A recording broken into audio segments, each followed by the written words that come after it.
border, sadly, international bureaucrats are not the only ones trying to subvert the notion of state sovereignty.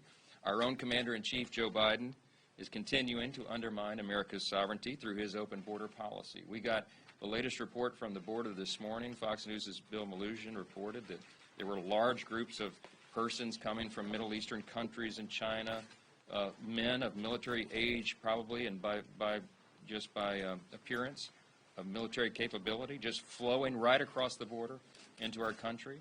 The problem continues every single day.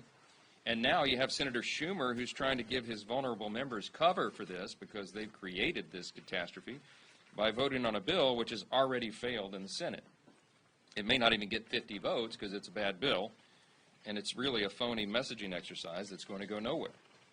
The House, of course, as we all know, we talk about in here all the time, we passed multiple bipartisan bills, by the way, to secure the border and deport criminal illegal immigrants, including the Lake and Riley Act. But every single measure that we have sent to the Senate has been blocked by Senator Schumer. If he was serious in his attempt to secure the border, Senator Schumer would bring up H.R. 2, the Secure the Border Act, which, as you all know, was the most comprehensive border security bill ever passed by Congress that we did now more than 13 months ago. It's been sitting on Chuck Schumer's desk. If they were serious, they would move that legislation through the Senate and get it to the President's desk, and he would sign it into law. But they are not serious about it because they engineered the open border.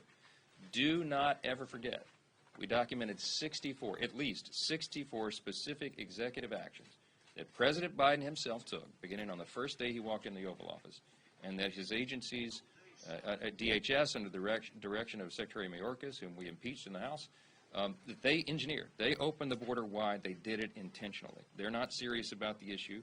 Many Democrats, many leading Democrats here in Washington want illegal aliens in our country. Why?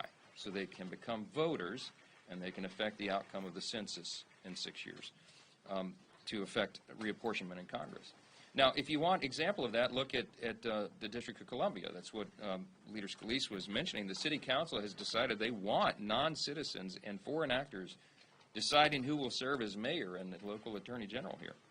As the body in charge of overseeing D.C., Congress will not support such lawless behavior. It's a violation of federal law.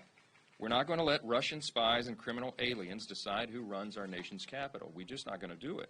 And that's why the House is voting this week to reverse the dangerous decisions by the D.C. City Council and bar non-citizens from voting in D.C. elections. I was grateful when Congress and the White House worked together to reverse D.C.'s dangerous revisions to the criminal code.